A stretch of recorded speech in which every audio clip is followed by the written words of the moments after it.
¿Qué te despierta por las noches? Cuando estás acostado y tu mente no se apaga, ¿en qué piensas? Déjame preguntarlo distinto. ¿Qué es lo que te preocupa? Quizá poder pagar tus cuentas, o esa deuda universitaria, o te preguntas si podrás salir del fondo. Poder conseguir un trabajo cuando salga, perderé el trabajo que tengo, voy a poder lograr jubilarme. O quizá para ti es un padre que envejece. ¿Qué me dirá el médico la próxima cita? ¿Mis hijos están a salvo cuando salen de casa? Tal vez alguna vez haré una diferencia en este mundo. Entonces, ¿qué te preocupa? ¿Qué es? Te lo pregunto porque lo que nos preocupa a menudo revela que confiamos muy poco en Dios. Jesús define el problema claramente. Jesús dice esto, Él dice que las cosas a las que más te dedicas son esas que determinarán qué te preocupa. Cuando Jesús enseñó sobre preocupación, adivina con qué empezó. Dinero. El dinero y las cosas relacionadas con él, porque honestamente mucha gente realmente se preocupa por él. Piensan que se quedarán sin dinero. La mayoría se queda sin vida antes de quedarse sin él. Y estamos tan preocupados por el dinero que lo tratamos como la vida. Jesús tiene esta forma de pausar y decir, espera un minuto, ¿no es la vida más que la ropa? ¿No es más que un trabajo? ¿O más que la jubilación? No es que esto no sea importante, pero es su vida. Aquí el problema es, ¿confías en tu Padre Celestial? Quienes se preocupan expresan poca o nula confianza o fe en la voluntad de Dios y la habilidad para cuidarlos.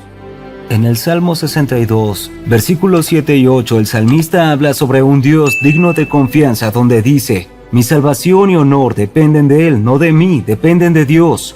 Él es mi fortaleza y refugio. Suena a alguien que no se preocupa. Confía en Él todo el tiempo, no algunas veces.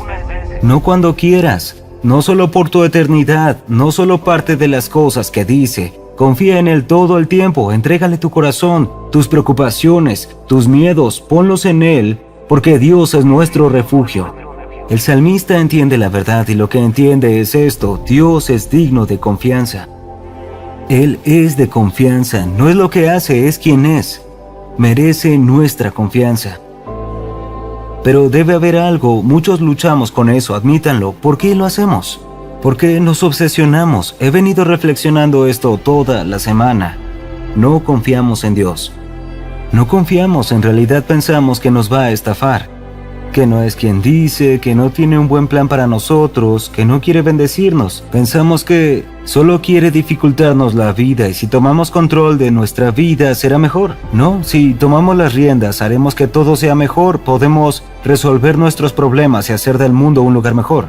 Creo que ese es el problema con nosotros. Solo nos aferramos a estas cosas y pensamos, si me preocupo mucho realmente lo cambiaré, lo haré diferente. Estamos luchando porque tratamos de controlar nuestra vida y lo que intentamos acumular años, cosas, dinero, cosas que no duran, está alejándonos de Dios que sí dura. Y entonces, lo que digo es, ¿cómo nos alejamos de controlar eso? Bueno, tenemos que someternos al cuidado de Dios. Y cuando me someto a su cuidado, confío en Él como un padre. Confío en Él como mi padre. La ansiedad para mí es solo que trato de ser Dios en un área de mi vida en la que sé que no lo soy. Aquí lo que pienso, si ahora te abruma la ansiedad, es porque no confías en Jesús. No estás confiando en Él. Tarde o temprano, tu corazón estará lleno de preocupaciones de esta vida y quedará vacío de Jesús. Pedro dice, entrega tus preocupaciones y cuidado a Dios. ¿Por qué? Porque se preocupa por ti. La cosa es entregarse a Dios. Iré hacia Dios y diré, no entiendo. Los capítulos 7, empezando en versículo 9, dice: los patriarcas, teniendo envidia, vendieron a José en Egipto, pero Dios estaba con él. Lo libró de todos sus conflictos, le dio gracia y sabiduría en presencia del faraón rey de Egipto, y lo hizo gobernador de Egipto y toda su casa. Hay dos palabras aquí que quiero que veas, dos palabras que quiero que captes, y son estas en el versículo 9. Pero Dios. Dos palabras muy importantes que escucharás. Pero Dios estaba con él. Pero Dios. Así que en un minuto, si no sacas nada más de este mensaje, quiero que te lleves dos palabras. Pero Dios. José estuvo en esa prisión egipcia por varios años. No recorrió más que un duro camino, arrojado a circunstancias fuera de su control. Luego hallamos esas dos hermosas palabras. Pero Dios. Esas dos palabras pueden cambiarlo todo, que pueden convertir las imposibilidades en posibilidades. Esas dos palabras marcaron la diferencia en la vida de José. Pero Dios. Pero Dios estaba con él, las probabilidades en contra, pero Dios. Sus sueños nunca se harían realidad. Pero Dios. Él lo libró de sus conflictos, le dio gracia, le dio sabiduría, lo sacó del fondo y lo puso en la cima. Y podrías perder la esperanza, excepto por dos palabras. Pero Dios. Pero Dios muestra que el mundo no tiene la última palabra sobre quién eres, en quién te convertirás o qué podrías hacer. Tu GED, tu puntaje de SAT, tu hogar roto, ser un huérfano no deseado, no tiene nada que ver con lo que Dios puede hacer o no hacer por ti. En absoluto. De hecho, cuanto peor estés, más gloria recibirá al hacer algo maravilloso contigo. Dios se deleita tomando a los tontos, débiles, desválidos y abatidos, levantándolos y haciendo cosas poderosas en su vida. Así obtiene toda su gloria. Me emociona descubrir que puedo ser más grande que quien era cuando nací. Lo que sea que me pasó, por supuesto, no somos muy inteligentes, no tenemos suficientes recursos, ni somos suficientemente fuertes, y claro, ninguno es suficientemente bueno. Pero Dios escogió a los tontos, débiles, humildes, mansos, tímidos, cohibidos, escandalosos, no muy refinados, no muy destacados y que no encajan. Así que lo que sea que pase en tu corazón, trabajo, familia, dinero, hijos, salud, y se vea muy muy mal, recuerda, pero Dios. Esas palabras es lo que quiero que recuerdes para cada lucha en tu vida, para cada cruz en alguna etapa, por cada lucha en tu vida, por cada contratiempo, por cada pregunta, por cada oración sin respuesta en esta etapa, por cada espina en tu carne en esta etapa, por cada molestia en tu cadera en esta etapa. Quiero que recuerdes, pero Dios. Solo necesitas dos palabras. Dos palabras que se entretejen en algunas historias de la Biblia que podrías pasar por alto si no tienes cuidado. Sin embargo, esas palabras cambian todo. Podrías hacer un estudio completo cada vez que dice "pero Dios" en la Biblia y serás bendecido. Abraham tenía 75 y el útero de su esposa estaba como muerto, pero Dios quería un bebé llamado Isaac. Abraham incluso se interpuso y lo estropeó al tener a Ismael con Agar, pero Dios tenía un plan para Isaac e Ismael, pero Dios. Esa frase se usa una y otra vez en la Biblia. José le dijo a sus hermanos, quienes gritándole lo vendieron como esclavo. Años después lo entendió desde una perspectiva diferente. Les dijo, su intención era herirme, pero Dios lo encaminó al bien. El salmista dijo, mi carne y corazón pueden decaer, pero Dios es la fortaleza de mi corazón y parte de mí por siempre. Jesús dijo, con los humanos es imposible, incluso la salvación también lo es, pero con Dios todo es posible. Pero Dios, Tú dices, pero yo, o pero Dios, pero no puedo, o pero Dios, o pero Dios puede. La respuesta que elijas determinará la vida que lleves. Prefiero intentarlo y fallar que preguntarme qué pudo haber sido si lo hubiera intentado todo. A algunos les parecerá que Dios no está obrando en su vida. Amigos, si lo hace, solo aguanten, no se rindan. Él es fiel. Permanece conectado y podrás decir al final de tu historia, todo se veía mal, pero Dios. El diablo no es el autor. Tú no lo eres. Dios lo es. Amigo, puede ser el menos o el último. Y nadie espera que logres nada grandioso en tu vida. Nadie espera que algo grande o significativo salga de tu vida. Eres siempre el último elegido. Tal vez has tenido la menor cantidad de oportunidades en tu vida. Y esa podría ser tu historia, excepto por 2 palabras. Pero Dios. Amigo, Dios puede hacerlo por ti. Si te agrada José, no dejes que tus circunstancias amarguen tu vida. Si mantienes tus ojos en Dios y continúas mirándolo, aunque por un tiempo parezca que no está trabajando, estoy seguro de que eso igual le pareció a José. Podría ser inútil excepto por estas palabras, pero Dios. Si sacas a Dios de la ecuación, no habrá esperanza, pero si lo tomas en cuenta, todas las cosas son posibles. Amigo, solo quiero decirte que no ha terminado. Creo que hay un pero Dios para ti. No creo sea casualidad que me escuches ahora mismo. Hay un Dios en el cielo y sabe tu nombre. Amigo, hay algunos pero Dios esperando por ti. Tus circunstancias pueden verse muy desesperadas. Podrías pensar, mi vida terminó. No es así. No es así. Debes considerar esas palabras, pero Dios. Esta semana, esas son tus 2 palabras. No te rindas. No dejes de soñar. No dejes de orar. No te rindas al pecado. Lo que sea que duela o rompa tu corazón, enfréntalo. Cuando te sientas inadecuado, y lo harás. Cuando te sientas sin espíritu, y lo harás. Cuando te sientas solo, confundido o asustado, lo estarás. Cuando sepas que no eres muy inteligente, muy fuerte o muy rico. Cuando te sientas un perdedor don nadie, recuerda. Pero Dios, pero Dios, pero Dios.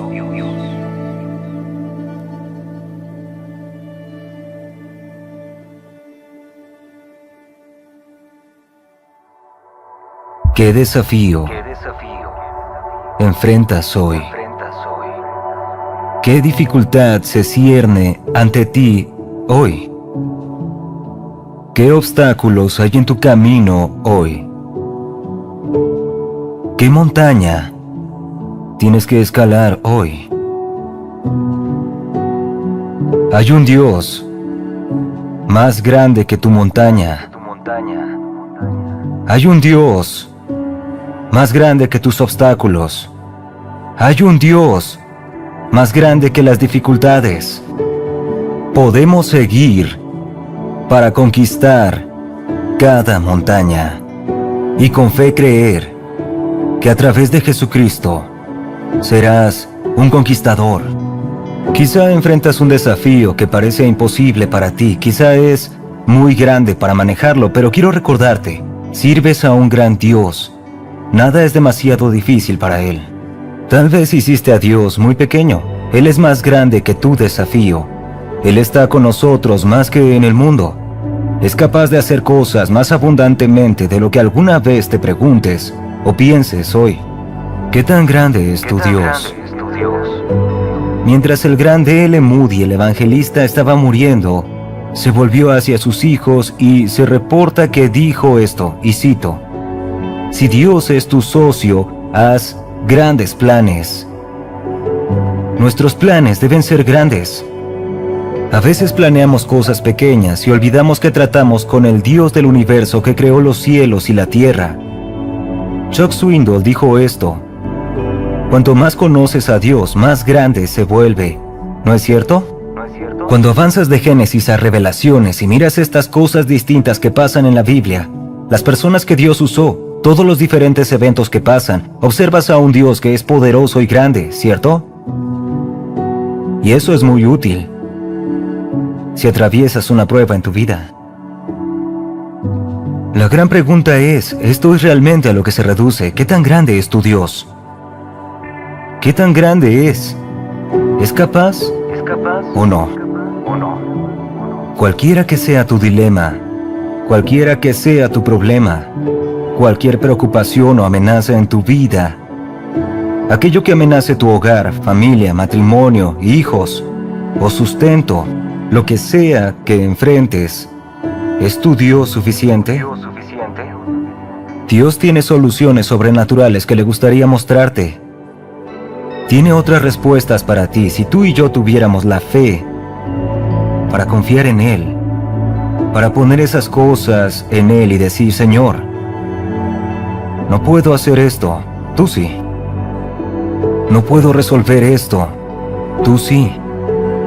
No puedo mejorar esto. No puedo curar esto, no puedo restaurar esto, pero tú sí. Y voy a confiar en ti. Verás, como lo haga no es tu asunto. Te interpones en el camino de bendecirte, porque todos se preguntan cómo lo hará. Muéstrame la escritura donde dice que averigües cómo hacer cualquier cosa. Él no te preguntará cómo hacer nada. Solo necesitas la palabra, saber lo que dice aplicado a ti. ¿Sabes por qué? Porque lo prometió. Él jamás miente. Él siempre vendrá. La pregunta es, ¿qué estás mirando? ¿Estás enfocado en el problema? ¿O te enfocas en que Dios es más grande que el problema? Si te enfocas en los problemas, vas a temblar de miedo en lugar de avanzar con fe. El miedo exagera el problema. La fe ve más allá del problema que Dios quiere resolver. El miedo ve el problema más grande que Dios. La fe ve a Dios más grande. La situación jamás es del tamaño de tu problema, siempre es del tamaño de tu Dios. Porque si tienes un Dios pequeño, no hay un problema que no sea muy grande. Y nunca le pedirás a Dios que haga grandes cosas, no pasará. Porque la cosa es, incluso si digo tienes un Dios pequeño, Él no es pequeño, solo nuestra visión de Él es pequeña. Deja de atarle las manos a Dios y quítale los límites. Tu situación no es demasiado grande para Él. Con lo que lidias no es algo que Él no haya visto antes. Lo ha hecho antes y puede hacerlo de nuevo.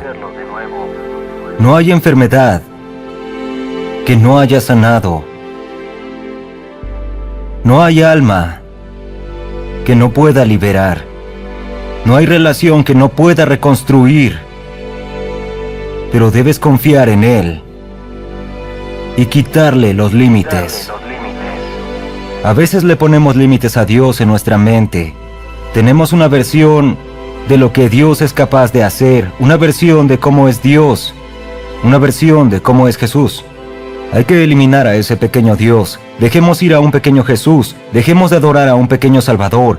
Él es el Rey conquistador, el Rey de reyes, el Señor de señores. Es más grande de lo que imaginaste, más de lo que nunca imaginaste. Podemos creer que hará cosas grandes porque sabemos esto. Es un Dios grande, ¿cierto? Él creó el universo, así de grande es. Así que, ¿quién es como yo que sostiene una vela para Él? Mira el cielo nocturno. ¿Quién crees que hizo todo esto? ¿Quién hace marchar este ejército de estrellas cada noche? Él las cuenta, las llamó por su nombre. Tan magníficas, tan poderosas, y nunca pasa por alto una sola. Él enumeró las estrellas y las llama por su nombre. No solo es grande, es bueno. Creo que es muy importante. El salmista dice en el Salmo 119, versículo 68, «Eres bueno y haces el bien». Él es bueno en formas que tú y yo no podemos imaginar. Es grande, es bueno, pero esto es lo asombroso, es personal. Un Dios demasiado grande para hablar de galaxias, en la existencia, muy personal, como para saber exactamente dónde estamos. Es un Dios personal, tan personal que se deleita en cada detalle de nuestra vida. Puedes confiar en Él para cosas grandes, porque es un Dios personal. Déjame recordarte, no importa a qué te enfrentes, Él habita siempre en ti, más de lo que hace el mundo. Déjame recordarte, eres un vencedor gracias a Cristo. Déjame recordarte, eres la cabeza, no la cola. Bendito en la ciudad, bendito en el campo. Déjame recordarte que con Dios de tu lado tendrás la victoria. Segundo de Reyes, capítulo 20, versículo 1 al 6. En aquellos días, Ezequías estaba enfermo de muerte, y el profeta Isaías, hijo de Amos, fue a verlo, y le dijo: El Señor dice, pon en orden tu casa, porque morirás y no vivirás. Volteó hacia la pared y oró al Señor, diciendo: Te lo ruego, oh Señor, recuerda ahora cómo he actuado con verdad, un corazón perfecto, y he hecho lo que es bueno a tus ojos. Ezequías lloró mucho. Y pasó que antes de que Isaías saliera al patio central, vino a él la palabra del Señor, diciendo: Regresa y dile a Ezequías, líder de mi pueblo, dice el Señor, Dios de David, tu padre, escuché tu oración, vi tus lágrimas. Observa, te sanaré. Al tercer día subirás a la casa del Señor. Añadiré a tus días 15 años. Te liberaré a ti y a esta ciudad de mano del rey de Asiria, y defenderé esta ciudad por mí y por mi amor a mi siervo David. Ezequías es un hombre con el que Dios fue increíble, increíblemente amable. Esto es de lo más amable de la Biblia. Dios le informó a Ezequías que moriría. La gran mayoría que ha recorrido este planeta no recibe una advertencia como Ezequías. La gran mayoría de personas no tiene oportunidad de poner su casa en orden, pero Ezequías puso su casa en orden. Puso su casa en orden. Puso su casa en orden. Hebreos 9, versículo 27. Y como está establecido para los hombres morir una vez, pero después viene el juicio. Todos tienen un tiempo marcado, y ese tiempo se acerca para todos. No escondas la cabeza en la arena pensando que no pasará. Lo hará. Para algunos solo faltan horas, y para otros faltan décadas. Piensa, piensa, piensa hacia dónde te diriges. Pon tu casa en orden. Sé honesto. Sé honesto contigo mismo. ¿Estás preparado? Sabes, en el fondo de tu corazón, que no estamos en el planeta por azar. Sabes que hay un Dios que existe. Sabes que tienes la capacidad de pensar, sentir, razonar, crear, destruir. No es accidental. Sabes que un ser superior a ti te creó. Sabes que ese mismo ser te juzgará un día. Y sabes que un día lo conocerás. ¿Estás preparado?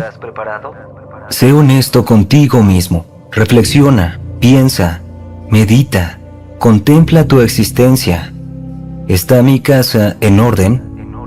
¿Qué pasa con nosotros los humanos que nos preparamos para todo lo demás? Nos prevenimos para lo demás, pero descuidamos prepararnos para la cosa más inevitable. Guardé dinero para pagar mis impuestos. Bien. Empecé a invertir en la bolsa de valores. Bien. Comencé a ahorrar para comprar una casa. Bien. Empecé a ahorrar para pagar la educación de mis hijos. Bien. Ahorré para un fondo de emergencia. Bien. Pero ¿cuántos de nosotros, cuántos podemos mirarnos en el espejo ser 100% honestos con nosotros y decir sin miedo, sin dudar: he puesto mi casa en orden. Estoy preparado para conocer al Señor. Ricos y pobres mueren. Los jóvenes mueren, los ancianos también. Los sanos mueren, los enfermos también. Y no todos son advertidos como Ezequías. ¿Has pensado si el día del juicio ante el Señor tendrás salvación? Salvación, salvación. La salvación es un viaje individual en el sentido de tu relación con el Señor Jesús y nadie más. No eres tú, tu esposo o esposa y Jesucristo, no. No eres tú, tus padres y Jesucristo, no. Salvación no eres tú, tu iglesia y Jesucristo, no. Deja de depender de la relación de alguien más con el Señor Jesucristo. La salvación eres tú y el Señor Jesucristo. Desafortunadamente, habrá tantas personas que en el día del juicio se sorprenderán. Hay personas que se sorprenderán ese día. La salvación te cambiará, lo hará. Una persona no experimenta un nuevo nacimiento y permanece igual. La salvación cambia tus deseos, cambia tu vida y tu visión del tiempo y eternidad. Pon tu casa en orden. Pon tu casa en orden. Pon tu casa en orden. Hoy es el día para asegurarte de realmente nacer de nuevo. Si te has hundido en el pecado y crees que no hay esperanza para ti, si hay esperanza en Jesús. Si estás en una fosa de pecado, ven a Jesús. Sin importar cuán sucio y oscuro sea tu pasado, ven a Jesús. Estarás bien con Él. Dios es un Dios que se mete en el pozo y salva a los desesperanzados. Dios salva a los excluidos por la sociedad, los marginados, avergonzados, desgraciados. Dios salva a los marginados. El mundo no necesita amarte. El mundo no necesita aceptarte. Quienes lastimaste no están obligados a perdonar o aprobarte. Ponte en paz con Dios. Pon tu casa en orden. El pecado te arrastrará a una fosa. No sabrás ni cómo llegaste ahí. Has sido testigo de su naturaleza. El pecado arrullará a las personas para sentirse bien como en La La Land, hasta el punto que no piensan que les espera en la eternidad esa fosa del pecado. Es engañoso. Realmente lo es. Nos hace sentir bien. Se cubre a sí mismo en brillo y glamour. Hay algo sobre el pecado. Su misma naturaleza seduce a la carne. El pecado seduce a la carne, lo hace, realmente lo hace, pero es engañoso. El pecado cambia tu enfoque en este mundo, esta vida, tus deseos a impulsos pecaminosos. Esa es su naturaleza. Te arrastrará a una fosa. Dios salva a las personas que están en la fosa del pecado. Ahora mismo quizá estás en ella. Y la sola idea de poner tu casa en orden te aterra. La sola idea del día del juicio te aterra. El solo pensar en la muerte te aterra, porque estás en esa fosa. El Dios de la Biblia vino por los pecadores, pecadores en fosas, viejos pecadores. Quizás siempre fuiste a la iglesia y nunca te sentiste bien con Dios. Ahora mismo, que escuchas el sonido de mi voz, puedes estar bien con Él. Puedes poner tu casa en orden. Ezequías es un nombre con el que Dios fue increíble, increíblemente amable. Esto es de lo más amable de la Biblia. Dios le informó a Ezequías que moriría. La gran mayoría que ha recorrido este planeta no recibe una advertencia como Ezequías. Dios ha sido amable contigo. Si escuchas este sermón, está siendo increíblemente amable. Es posible que ya estés bien con el Señor. Gloria a Dios por eso. Este sermón es un recordatorio para que sigas tu curso, para seguir peleando la buena batalla de la fe. Podrías estar equivocado, y Dios está siendo amable y generoso contigo. Te está advirtiendo. porque no estás escuchando este mensaje por accidente o casualidad. Dios está siendo amable, amoroso, paciente contigo, recordándote que pongas tu casa en orden. Poner nuestra casa en orden debe ser una prioridad en toda nuestra vida. No priorices el dinero sobre tu relación con Dios. No puedes llevarlo contigo, no puedes. Job capítulo 1, versículo 21. Y dijo: desnudo salí del vientre de mi madre, y desnudo volveré allá. El Señor dio, y Él quitará. Bendito sea el nombre del Señor. Eclesiastes 3, versículo 1 al 2. Todo tiene su tiempo, y todo lo que hay debajo de los cielos tiene tiempo de nacer y tiempo de morir, tiempo de plantar y tiempo de arrancar lo plantado. Ezequías fue un buen rey. Fue recto ante los ojos del Señor. Él confió en el Señor, Dios de Israel.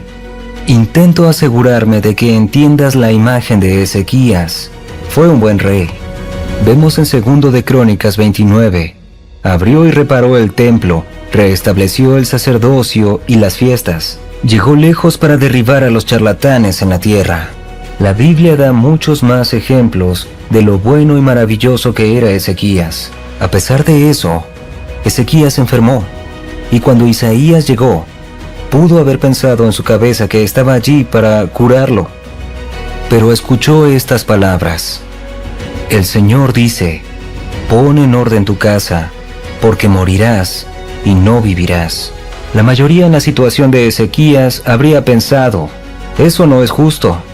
Sin embargo, la verdad es que la vida no es justa. No lo es, realmente no lo es. El Señor Jesucristo no vino a esta tierra para hacerla justa. Él vino a redimir a la humanidad. La realidad es, Dios no garantiza una vida larga a su pueblo, no importa cuán fiel seas. La verdad es, eternamente hablando, es mejor haber tenido una vida corta y preparada para la eternidad que una larga sin mirar las cosas eternas. ¿Estás listo para conocer al Señor? Al crecer, de joven me atraían los deportes. Y en la escuela estaba decidido a entrar al equipo de lucha y convertirme en campeón olímpico. Siempre soñé con convertirme en luchador. Desafortunadamente, nunca realicé ese sueño. Sin embargo, en mi andar con Dios, Él siempre me ha llevado a muchos duelos de lucha. He luchado en privado, he luchado a puerta cerrada, he luchado con mis emociones, he luchado con los errores del pasado. He tenido combates entre mi cuerpo y mi corazón. Ocasiones en que debería rezar, quería rezar, pero mi cuerpo físico estaba muy cansado, muy distraído, y orar se convirtió en pelea. ¿No es cierto que todos hasta cierto punto luchamos con algo privado, invisible y a veces internamente? Y lo más difícil de un combate es que a veces sientes que luchas por tu cuenta, sin nadie en tu esquina, alguien que te apoye, nadie para sostenerte. Recuerdo una vez cuando me sentí así. Sentí que peleaba una batalla perdida. El viejo ciclo pecaminoso me hacía girar una y otra vez. Me sentía solo. Ahora, justo cuando estaba a punto de rendirme, ahí tuve mi primer encuentro con el Espíritu Santo como ayudante. Y a menudo pienso en la historia en Juan 16, cuando Jesús estaba al final de su ministerio en la tierra. Reunió a sus discípulos alrededor y les dijo: es mejor si me voy de esta tierra. Es mejor para ustedes si me voy. Imagina ser un discípulo. Has caminado con Jesús. Lo viste resucitar a Lázaro. Lo viste resucitar a Bartimeo el ciego. Estuviste cuando su bote temblaba en la tormenta, en medio del mar. Lo viste hablarle a esa tormenta y lo escuchó. Jesús, quien fue colgado en una cruz, quien fue puesto en una tumba, pero resucitó, parado frente a ti diciendo: es mejor que me vaya. En Juan 16, versículo 7, Él dice: es en tu beneficio que me vaya, porque si no me voy, el ayudante no vendrá a ti, pero si me voy, te lo enviaré. El ayudante es el Espíritu Santo. ¿Sabes quién es el Espíritu Santo? Es el poder de Dios. Sin Él no puedes adorar en verdad a Dios y su Espíritu. Sin el Espíritu Santo no se puede salvar ningún alma. En Lucas 12, versículo 12, el Espíritu Santo te enseñará en el mismo tiempo que debes decidir. Significa que este Espíritu Santo te dará sabiduría, susurrará en tus oídos espirituales. Él vendrá a rescatarte. Y entonces comencé a darme cuenta de que el Espíritu Santo es el eslabón perdido en mi vida. Nos lo dieron como ayudante permanente, siempre en espera para que lo llames. Si necesitas consuelo, estará allí como tu consuelo. Si necesitas que te enseñen, estará allí como tu maestro. Si necesitas dirección, Él te guiará. Si necesitas fuerza, estará allí como fuente de tu fuerza. Si necesitas intervención, estará allí para defenderte, interceder o rezar en tu nombre.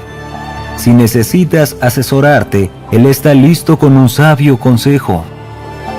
El papel del Espíritu Santo en nuestra vida abarca todo. Y esos combates privados que todos enfrentamos son las cosas, los momentos que necesitamos para invitar a ese Espíritu Santo a nuestra esquina, invitarlo a nuestros problemas. Nada puede darte una mayor sensación de seguridad que el hecho de que el Espíritu Santo habita dentro de ti. Leía el libro de Juan y un verso literalmente me llamó.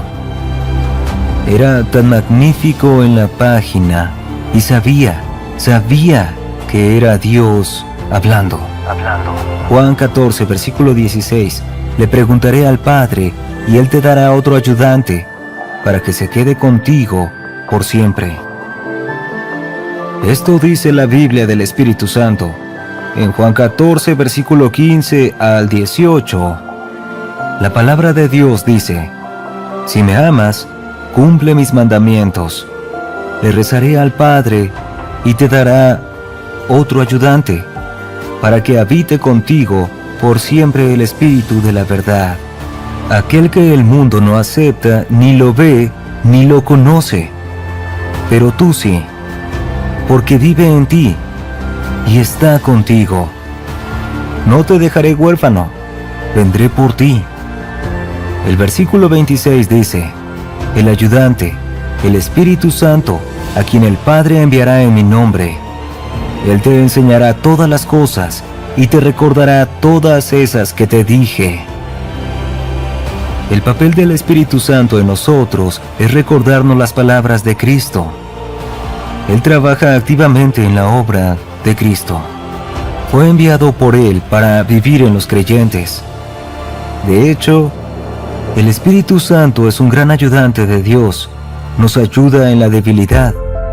La Biblia dice que el Espíritu Santo intercede por nosotros, con gemidos más profundos que palabras. Y los frutos del Espíritu que debemos desear y perseguir son amor, alegría, paz, paciencia, amabilidad, bondad, fidelidad, gentileza y autocontrol. Toda tu vida como creyente está determinada, influenciada y guiada por el Espíritu Santo. Este Espíritu te convence de cambiar tu vida y alejarte del pecado. Y eso es solo el comienzo. Así que para quien pregunta cómo ir con sabiduría y no volver a mis viejas costumbres, el Espíritu Santo te ayudará a hacer esto. ¿Cómo elimino este deseo de pecado? El Espíritu Santo te ayudará a caminar con Él y te dará la fuerza para luchar contra el tentador deseo de la carne. ¿Cómo vivo con audacia como cristiano en estos días malvados? El Espíritu Santo te dará poder y autoridad, será tu ayudante. Es quien te ayudará a comprender y descubrir la voluntad de Dios para tu vida. La clave para nosotros es la voluntad. ¿Estás dispuesto a ser absorbido, a ser llenado por el Espíritu Santo? Es más, el Espíritu Santo te desafía, te reta a hacer lo correcto. Con mucha frecuencia escuché esa vocecita en mi interior diciendo: hoy necesitas rezar. ¿Has leído la palabra de Dios? Esto no es algo que debas escuchar. El Espíritu Santo te reta a vivir bien, a incluso examinarte y ver todo lo que te obstaculiza. Es algo hermoso tener este espíritu y darle la bienvenida a tu vida. Jamás subestimes el poder del Espíritu Santo. No subestimes la influencia de este espíritu. Es a través de su poder que somos conscientes del pecado. Y como creyentes, debemos desear estar llenos, protegidos y santificados por el Espíritu Santo. Es el que revela la voluntad de Dios para nuestras vidas. Es el que nos enseña los caminos de Dios, sus principios y preceptos. Es el que nos acerca a las profundas revelaciones de Dios. Es el que guía a los creyentes hacia toda la verdad. Es el Espíritu Santo quien nos ayuda en la debilidad e intercede por nosotros. Así que no te equivoques, lo necesitamos. Debemos tenerlo para guiarnos. ¿Cómo sé si tengo al Espíritu Santo? O más bien la pregunta sería: ¿cuáles son los efectos de este Espíritu en mi vida? ¿Cuáles son las señales de que vivo bajo la influencia del Espíritu Santo? Ahora, ¿habías notado que el mejor predicador del mundo, el más dinámico y más carismático ministro del mundo no puede cambiar tu vida? No pueden cambiar tu corazón. No predicarán, no enseñarán, no pueden revelarte nada nuevo que cambie tu vida. ¿Y por qué digo eso? Lo digo porque para que alguien cambie su vida, necesita tener convicción, la certeza que debe tener lugar en tu interior. Es más profundo que solo decirte que cambies. Un doctor, por ejemplo, te dirá que necesitas cambiar tu dieta, pero es el dolor en tu cuerpo lo que hará que te convenzas de hacer el cambio y escuchar al doctor. Del mismo modo, lo que un predicador hace es decirte que cambies tu dieta de pecado a una de justicia, y luego es el Espíritu Santo quien convence, cambia y convierte tu corazón y alma al arrepentimiento. Todo lo que un evangelista hará es hablar del Evangelio. Todo lo que hará es predicar a Jesucristo. Lo que hará es predicar el arrepentimiento. Pero es el Espíritu Santo el que te convence de cambiar. Es Él quien se mueve dentro de ti y te persuade a cambiar tu vida. Otro hombre, otra mujer, parados en un púlpito con un micrófono jamás te llevarán a hacer un cambio en tu corazón y en tu vida. Sin embargo, el Espíritu Santo te llevará a cambiar tu corazón. Un pastor, un obispo, ninguno de ellos con sus propias capacidades o habilidades te llevará a hacer un cambio o reconocerá que las cosas ocultas en tu vida son pecado. Solo será a través del Espíritu Santo. Cuando tú y yo confesamos que Jesucristo es nuestro Señor y Salvador personal, cuando lo aceptamos en nuestro corazón, recibimos el Espíritu Santo por la fe. Y es interesante que haya tantas capas en el Espíritu Santo. En Galatas capítulo 5, entre versículo 16 y 25, se nos dice de formas distintas cómo debemos comportarnos, cómo debemos vivir como creyentes que están llenos del Espíritu Santo. Observa estas declaraciones. Versículo 16. Camina con el Espíritu y no caerás en la lujuria de la carne. Versículo 18. Pero si eres guiado por el Espíritu, no estarás bajo la ley. Versículo 22. Pero el fruto del Espíritu es, y la Biblia los enumera. Versículo 25. Si vivimos en el Espíritu, entonces también caminemos con Él. 4 declaraciones distintas. Camina con el Espíritu, guíate por el Espíritu, lleva el fruto del Espíritu y vive con Él. Toda tu vida como creyente se determina, influencia y guía por el Espíritu Santo. Y volviendo a mi punto inicial sobre él, no es el pastor o el predicador, es este Espíritu quien te convence de cambiar tu vida y alejarte del pecado. Y eso es solo el comienzo. Entonces, a quien se pregunta, ¿cómo caminaré con sabiduría y no volveré a mis viejas costumbres? El Espíritu Santo te ayudará a hacer esto. ¿Cómo eliminar este deseo de pecado? El Espíritu Santo te ayudará a caminar con Él y te dará la fuerza para luchar contra esos tentadores deseos de la carne. ¿Cómo vivo con audacia como cristiano en estos días malvados? El Espíritu Santo te dará poder y autoridad. Será tu ayudante.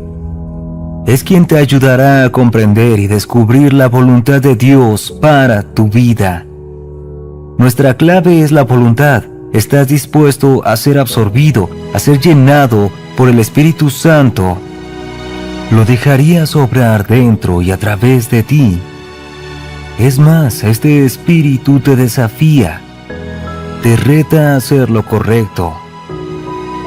Con mucha frecuencia escuché esa vocecita en mi interior diciendo, hoy necesitas rezar. ¿Has leído la palabra de Dios? Esto no es algo que debas escuchar. El Espíritu Santo te reta a vivir bien, a incluso examinarte y ver todo lo que te obstaculiza. Es algo hermoso tener este Espíritu y darle la bienvenida a tu vida. La Biblia dice en Efesios 1, versículo 13 y 14, y tú también, cuando escuchaste la verdad, el Evangelio de tu salvación y creíste en él, te protegió el Espíritu Santo, quien era garantía de nuestra herencia, hasta obtenerla totalmente para alabar la gloria de Dios. Verás, este Espíritu es nuestro ayudante, es quien nos consuela. Él nos ha protegido. Nos protegió porque pertenecemos a Dios. Estamos marcados por el Espíritu Santo. Así que quien se pregunta, ¿cómo caminaré con sabiduría y no volveré a mis viejas costumbres? El Espíritu Santo te ayudará a hacer esto. Este Espíritu te fortalecerá. Si alguien se pregunta, ¿cómo eliminaré este deseo de pecado? ¿Cómo rompo este ciclo? Bueno, este Espíritu te ayudará a caminar con pureza. Este Espíritu te dará el poder para superar la tentación de la carne. Si alguien se pregunta, ¿cómo vivo con audacia? ¿Cómo vivo como cristiano en estos días malvados? Bueno, hermanos, el Espíritu Santo les dará el poder y autoridad. Será tu ayudante. El Espíritu Santo es quien te ayudará a entender y descubrir la voluntad de Dios para tu vida. Pero la clave es la voluntad. ¿Permitirás que tu corazón se invada por el Espíritu Santo? ¿Estás dispuesto a llenarte por este Espíritu, a guiarte por Él y que te aconseje? ¿Le permitirás que obre en ti y a través de ti? Te animo a abrir tu corazón. Ábrete al Espíritu Santo. ¿Cómo respondes cuando alguien más es bendecido con lo que estuviste orando? ¿Te molesta, decepciona, esperas en secreto que fracasen? ¿Esperas en tu corazón que todo se les desmorone? Salmo 105, 19. Hasta que llegó el momento de cumplir sus sueños, el Señor probó el carácter de José. Lo leeré otra vez, escúchalo. Hasta que llegó el momento de cumplir sus sueños, el Señor probó el carácter de José. Opina en la sección de comentarios. Quiero poder pasar la prueba.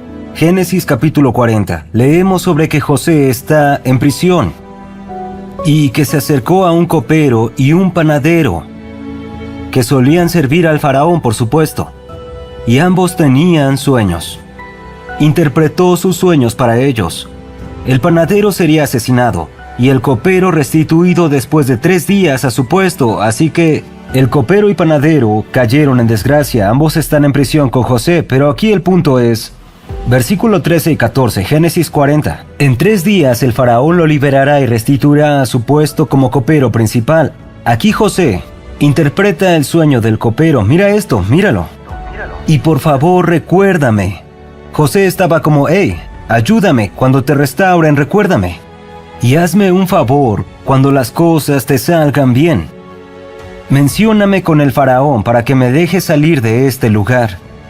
Ahora, en Génesis 41, versículo 1, después descubrimos que pasaron 2 años antes de que el copero finalmente recordó, oh Dios mío, me olvidé de José.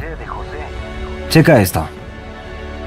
José fue encarcelado antes que el copero estuviera en prisión, por lo que cumplía una sentencia mucho más larga que él. Dios usó a José para ayudar al copero e interpretó ese sueño para saber que sería restituido, así que el copero, si yo fuera José, le hubiera dicho al Señor, Señor, llevo más tiempo en prisión. ¿Por qué liberaste al copero antes que a mí? Señor, he esperado aquí, he sido obediente, te he servido, he sido fiel. ¿Cómo fue que el copero llegó aquí y de pronto fue liberado antes que yo? Creo que algunos saben a dónde voy con esto. La prueba de celos. Esto, en especial, sé que molestará a algunos, pero déjenme decir esto. Especialmente en las redes sociales, diré esto. Muchos operan en competencia de celos. Yo lo he visto. Hace algunos años, vi a un ministerio ser destruido por otros que, ¿sabes?, afirmaban hacerlo en nombre de Dios. Y algo me dijo, son celos. Ahora, las personas que fueron dijeron algunas cosas tontas e hicieron algunas tonterías. Pero se arrepintieron de eso, lo aclararon y demás. Vi a estas personas destruir este otro ministerio. Y reclamando, oh, ya sabes, me aflige esto, pero tengo que hacerlo. Oh, no quiero, pero necesito decirlo. Veo esto y el Espíritu Santo me dijo, si esa persona se equivocó por lo que dijo e hizo, pero 2 cosas pueden ser ciertas. Estos otros usaron la oportunidad por los celos que había en su corazón. Indagaré aquí. Y de nuevo a muchos no les gustará, pero esta es la realidad en la iglesia. Tal vez lo hayas visto en tu iglesia. Murmuraciones, competencia y lucha por estatus. El Espíritu Santo me dice, puede ser cierto, sí se equivocó, pero los ataques vinieron del lugar de celos. ¿Por qué? Porque esa persona ganaba lo que todos querían. Vi esto y oré por todos los involucrados. Es fácil celebrar a otros bendecidos con algo que no tiene que ver contigo. Es fácil celebrar a otros cuando son bendecidos con algo que no te afecta, que no es parte de tu mundo, que no te interesa, por decir algo. Mi pregunta es, ¿cómo respondes cuando alguien más es bendecido con lo que estuviste orando? ¿Te molesta? ¿Decepciona? ¿Esperas en secreto que fracasen? ¿Esperas en tu corazón que todo se les desmorone? ¿Sabes por qué? Es inseguridad. Si crees que Dios no puede bendecirte y a alguien más al mismo tiempo, te equivocas. Debes reconocer los celos, arrepentirte por ellos y saber que tu seguridad viene de tu similitud con Cristo y nada más.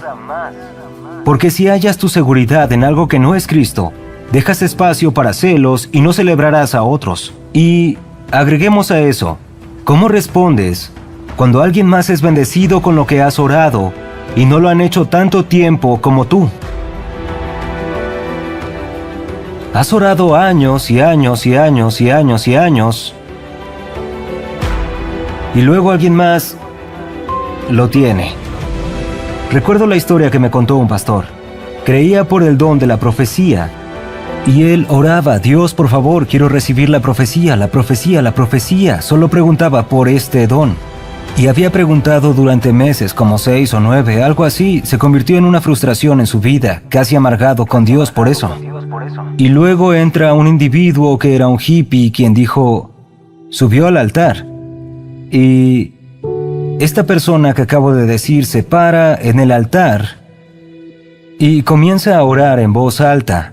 Y así, cuando este sujeto está abriendo la boca para profetizar, el pastor dice algo como: Dios, mejor no. Al instante entendió: oh Dios, ¿qué me pasa? Fue un poco cómico, pero eso es algo con lo que debemos lidiar. Observaba y decía: Señor, ¿qué hago? Estos son celos. Observa tu vida, porque esos celos afectarán cómo funcionas. Esos celos afectarán cómo operas, lo harás a partir de la ira y frustración y se desperdiciará tu crecimiento. Es como la esclavitud, es una jaula, son celos, nunca habrá alegría en tu vida. No puedes agradecer por lo que Dios hace en tu vida porque estás tan atento a los demás. Eso realmente lo sofoca. La competencia, tu ego, tienes que crucificarlo. Crucifícalo. Así que cada que siento agitarse los celos en mi corazón, me pongo a orar. Por las personas, los bendigo. No significa que estés celoso de ellos, pero tienes que crucificar lo que hace mal. Job 23, versículo 10 dice esto: pero Él sabe a dónde voy, y cuando me apruebe, saldré como oro puro. Cuando el Señor te aprueba, te purifica. Al enfrentar pruebas, al enfrentar esas circunstancias difíciles que quizá te hagan cuestionar, dudar e incluso que te hagan desear, renunciar, recuerda esto: Dios no desperdicia el proceso. Dios no desperdicia el momento. Dios no desperdicia las pruebas. Como el oro se purifica en el fuego, así los hijos de Dios se purifican en las pruebas. Jeremías 20:12 dice: Señor celestial, tú pones a prueba a los justos y examinas pensamientos profundos y secretos. Déjame ver tu venganza contra ellos, porque te he encomendado mi causa, Padre. Rezo para que ayudes a tu pueblo a enfrentar las pruebas en su propia vida. Recuérdales que es solo una prueba. Moldea su carácter. Moldéalos a la imagen de Cristo, te lo ruego, para que sean más como Jesús, momento a momento. Espíritu Santo, agradecemos el privilegio de servir y pedimos nos des fuerza y discernimiento. En el nombre de Jesús, quiero que lo digas cuando lo creas. Di amén. Si lo disfrutaste y crees que otros lo necesitan, déjanos un like ahora mismo y no olvides suscribirte al canal para recibir más enseñanzas sobre motivación espiritual. Y recuerda dejarnos tu opinión en la caja de comentarios, además de activar la campanita de notificaciones para no perderte ninguno de nuestros videos. Ayúdanos con esta misión de llevar el mensaje de Dios a todo aquel que lo necesite. Alrededor del mundo hay muchos que quisieran salir de la oscuridad, y es nuestra misión que se sientan mejor con ellos mismos a través del mensaje de Dios. Somos ECTV Play Espiritual. Gracias y hasta la próxima.